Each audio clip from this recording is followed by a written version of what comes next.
Salut tout le monde, bienvenue dans le 33e épisode de Tuto Bar. Aujourd'hui, je vous propose un tuto de la catégorie écriture, dans lequel je vais vous parler de la typographie des dialogues, c'est-à-dire de la bonne manière de les rédiger en ce qui concerne leur mise en forme. Avant de commencer, petit instant promo, puisque j'ai le plaisir de vous annoncer que ma formation technique relative à la création des maquettes au format numérique et papier est maintenant totalement disponible. Si vous avez suivi l'épisode spécial de mars, vous savez déjà que ça a été un très long chantier qui s'est étalé sur 18 mois et j'espère que vous serez aussi heureux que moi d'apprendre que le 1er juin, j'ai mis en ligne la 15e et dernière partie du 3e module. Je suis très contente d'avoir enfin bouclé ce gros dossier et je vous en reparle brièvement aujourd'hui pour que vous ne ratiez pas la réduction de 30% qui est toujours valable jusqu'au 30 juin pour les abonnés de la chaîne. Après cette date, le code promotionnel ne fonctionnera plus, donc si le thème vous intéresse et que vous êtes motivé pour vous former, ne passez pas à côté de cette offre de lancement. Je précise, car on m'a posé la question, qu'il n'y a pas de limitation de temps après l'inscription. Cela veut dire que vous pouvez rejoindre la formation maintenant à prix réduit et commencer à suivre le programme dans 3 ou 6 mois si vous le souhaitez. Votre accès est valable définitivement et le prix promotionnel inclut tous les éventuels ajouts et bonus ultérieurs. Et je confirme aussi que le paiement en plusieurs fois est bien prévu, quelle que soit la formule choisie. Bref, je vous renvoie vers l'épisode spécial 5 qui est consacré à ce sujet, si la question vous intéresse et que vous désirez en savoir plus sur la formation, son plan, les outils et la méthode pédagogique, ainsi que sur la promotion qui vous est réservée. Les liens et le code de réduction correspondant sont également disponibles dans la description ci-dessous. Je clôt cette introduction et je passe au sujet du jour que j'ai choisi pour 2 raisons. D'abord parce qu'on me pose très souvent des questions relatives au thème de l'écriture des dialogues, mais surtout parce que 90% des textes que je reçois contiennent des dialogues qui ne respectent aucune norme et qui sont très mal rédigés d'un point de vue technique. Et cela que ce soit lors des dépôts de manuscrits pour la maison d'édition ou dans le cadre de nos prestations de services à la carte. C'est donc une question qui m'a paru importante et que j'ai envie de traiter ici.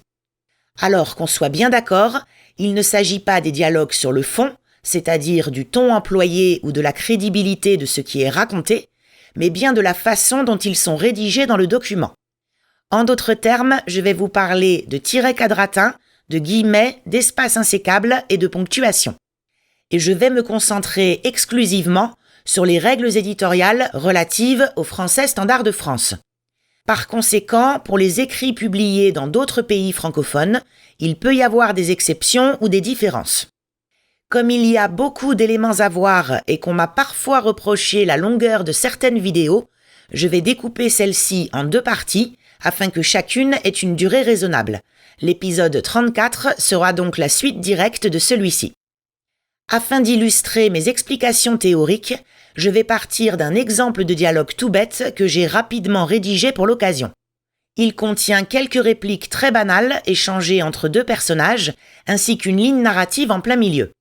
Je vous les montre à l'écran, sans aucune mise en forme à ce stade. J'ai simplement créé un nouveau paragraphe à chaque changement de locuteur. J'affiche les caractères habituellement masqués pour que vous puissiez également voir les types d'espaces. Le dialogue est le suivant. « J'ai faim, dit Pierre. Tu veux une pomme ? Lui demanda sa femme. Non, je crois que je vais plutôt me faire un sandwich. T'en veux un aussi ?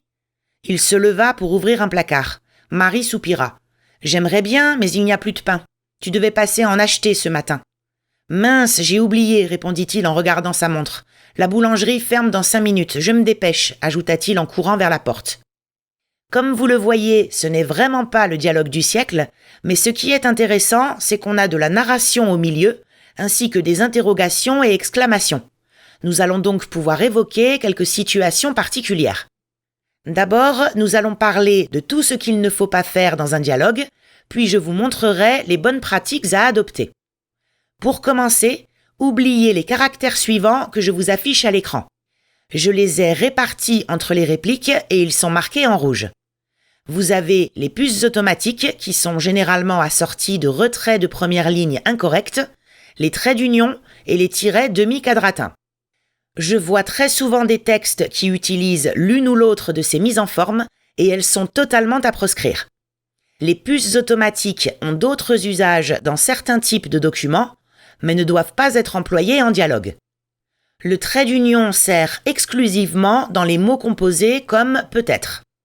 Quant au tiret demi-quadratin, il est utilisé pour marquer les éléments d'une liste, pour encadrer des expressions incidentes au sein d'une phrase narrative comme « Il trébucha en descendant du trottoir, il avait neigé et le sol était glissant, et évita miraculeusement la chute », pour séparer deux formules courtes comme chapitre 1, les origines, ou encore pour écrire les noms propres surcomposés comme Nord-Pas-de-Calais. En résumé, retenez qu'on ne rédige jamais un dialogue qui commence avec l'un ou l'autre de ces caractères, puisque seul le tiret quadratin est valable en tant que marqueur de début de ligne et je vais y revenir.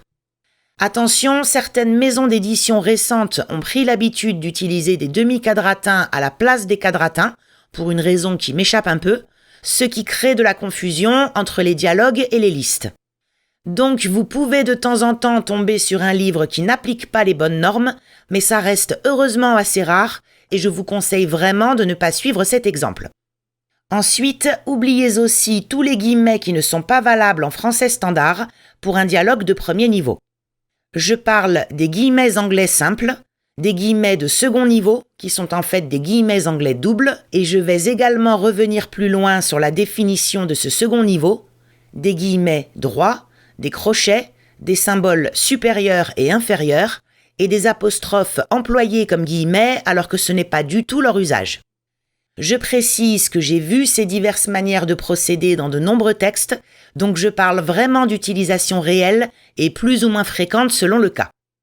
Le seul guillemet correct en dialogue, mais aussi chaque fois que vous l'employez dans votre texte en premier niveau, est le guillemet français qui est celui-ci. La paire est constituée d'un guillemet ouvrant suivi d'une espace insécable et d'un guillemet fermant précédé de cet même espace. Je précise pour ceux qui ne le sauraient pas qu'en typographie, le terme espace est féminin. Normalement, si vous réglez bien votre Word ou autre traitement de texte en français, il doit vous proposer par défaut ce format-là et pas autre chose. N'ajoutez pas non plus pour les dialogues de retrait de première ligne différent de celui qui est prévu pour la narration. Il ne doit y avoir aucun décalage vertical quand on compare les deux catégories de texte, ni d'espace avant ou après qui créerait du vide entre elles. Vous le voyez dans cet exemple réel, dialogue et narration s'enchaînent naturellement. Enfin, oubliez l'italique en tant que marqueur de dialogue car il n'a rien à faire là. Son usage est également très précis et j'en parlerai probablement dans un épisode consacré à ce thème, mais retenez déjà qu'il n'a pas sa place dans un dialogue, sauf s'il s'agit d'un dialogue télépathique, ce qui est un cas de figure très particulier. En résumé, pour marquer les lignes de dialogue, on emploie une écriture sans italique et on ne doit y retrouver que des tirets quadratins et ou des guillemets français de premier niveau, voire de second niveau, dans quelques situations spécifiques qui nécessitent les deux types de guillemets à la fois. Car vous allez voir que 3 options s'offrent à vous pour une rédaction correcte de vos dialogues. La première approche, n'utilisez que des guillemets. La deuxième approche, n'utilisez que des quadratins. La troisième approche, utilisez une combinaison des deux. Je commence par la dernière possibilité. Je trouve qu'elle n'apporte pas grand-chose, mais c'est une façon de faire qui est techniquement acceptée, donc vous pouvez tout à fait vous en servir. Pour notre exemple de dialogue que j'affiche maintenant, cela donnerait donc un guillemet ouvrant pour la première ligne, une succession de quadratins et un guillemet fermant à la fin du dialogue juste après le point d'exclamation. Comme vous le voyez, cumuler les guillemets et les quadratins revient à suivre une logique ceinture et bretelles.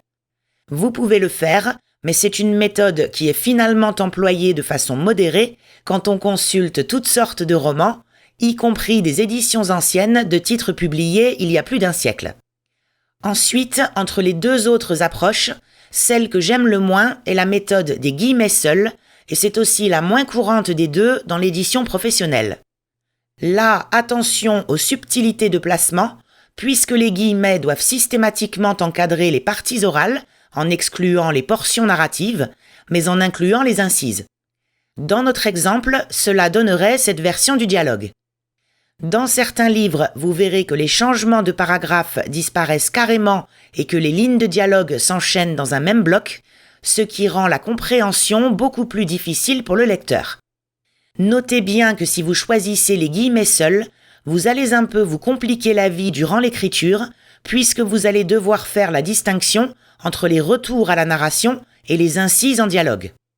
Dans mon exemple, la ligne « Il se leva pour ouvrir un placard, Marie soupira » est une action indépendante du dialogue lui-même, donc les phrases qui la précèdent et la suivent sont à part, encadrées de guillemets ouvrants et fermants. Par contre, répondit-il en regardant sa montre est une incise dans le dialogue, puisque la proposition est introduite par un verbe de parole qui correspond à « mince, j'ai oublié » et que le dialogue reste ouvert. Dans ce cas, on ne place pas le guillemet fermant après le point d'exclamation ici, mais après « je me dépêche » avant le retour à la narration normale. Cette question est assez subtile pour que je la détaille à part, en seconde partie dans l'épisode 34, car selon la ponctuation employée en fin de réplique et la place de l'incise, les règles changent légèrement. Je m'arrête donc là pour le sujet des guillemets, que je vais creuser dans l'épisode suivant, et je passe à ma mise en forme préférée pour les dialogues, le tiret quadratin seul, suivi de son espace insécable. C'est cette approche que je vous conseille en priorité, car elle est beaucoup plus simple à utiliser à partir du moment où vous vous servez bien du bon caractère, et c'est celle que vous verrez dans 80% des livres. On la trouve d'ailleurs dans des éditions originales qui ont presque 2 siècles, donc elle n'est pas particulièrement moderne. Je vous affiche notre dialogue mis en forme de cette façon. Comme vous le voyez, c'est une approche simple et efficace qui repose juste sur l'utilisation du bon tiret. Je précise que celui-ci ne doit être employé que pour les dialogues et pour rien d'autre dans le texte. Sous cette vidéo, dans la présentation, vous avez un lien qui mène vers la page tuto bar du site ESJ où vous trouverez la transcription de l'audio en PDF, mais aussi un petit fichier Word à partir duquel vous pourrez copier-coller le tiret correct si vous ne savez pas le taper. Et pour information, je récapitule tous les raccourcis clavier à connaître, notamment pour créer un tiret quadratin, un demi-quadratin et une espace insécable sur Windows et Mac, dans la 3e partie du premier module de ma formation maquette, partie qui est consacrée au nettoyage technique des textes. Je vous donne maintenant quelques règles générales à toujours avoir en tête quand vous rédigez un dialogue. D'abord, sélectionnez la méthode que vous préférez parmi les 3 que nous venons de voir, mais n'en changez jamais en cours de route une fois que vous l'avez choisi. Vos lecteurs ont besoin de cohérence au fil du livre. Donc, restez constant d'un bout à l'autre du document pour tous vos dialogues. Créez un nouveau paragraphe quand un personnage prend la parole, sauf si sa réplique est courte et insérée dans un paragraphe narratif. Dans ce cas, vous emploierez forcément des guillemets pour encadrer ces paroles.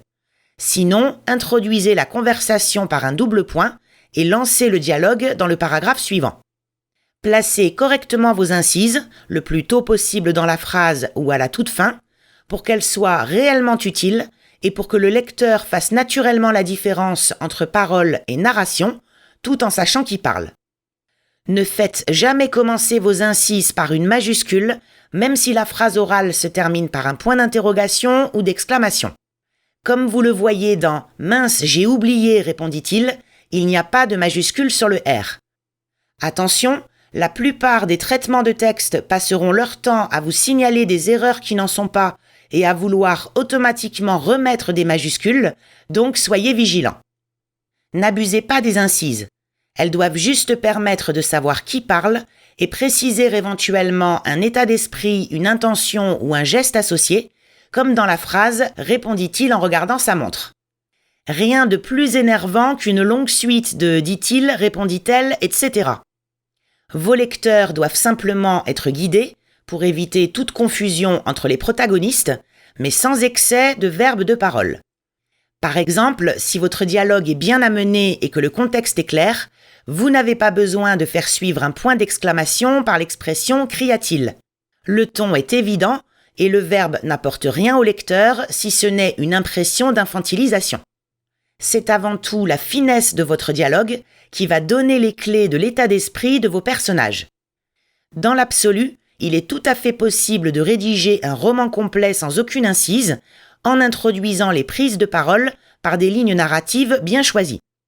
En tant qu'auteur, c'est ce que je préfère pour 99% de mes dialogues, en gardant les incises pour quelques situations très particulières, et c'est une approche que je vous conseille vraiment de travailler pour un rendu à la fois plus léger et plus mature.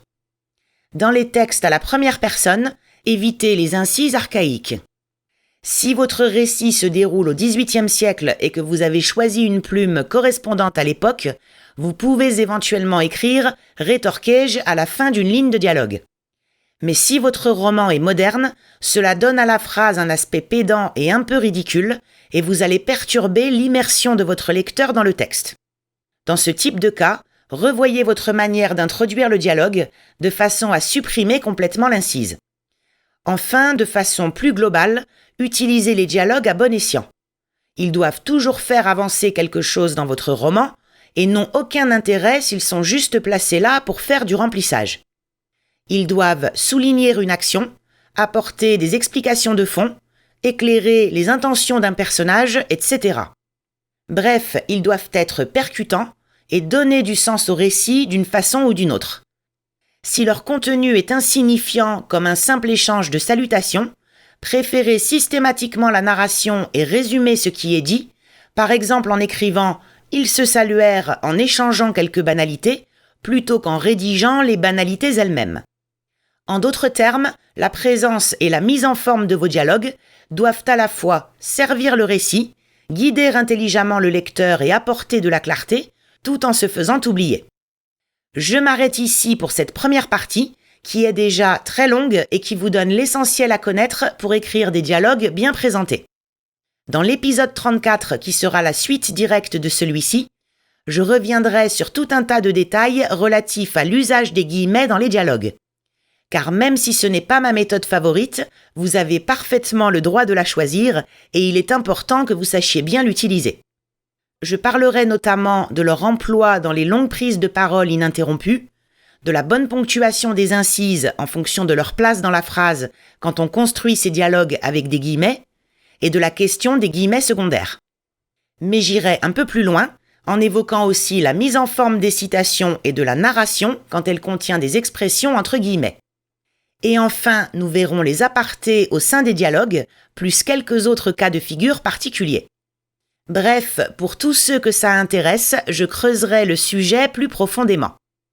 J'espère que vous avez apprécié cette première partie, même si vous n'êtes pas passionné par les thèmes relatifs à la ponctuation, et je vous retrouve donc très prochainement dans l'épisode 34. Si cette vidéo vous a plu, pensez au pouce en l'air et au partage, toujours utile pour le référencement, et n'hésitez pas à laisser un commentaire pour me donner votre avis ou me poser vos questions. Merci à vous et à très bientôt pour la suite.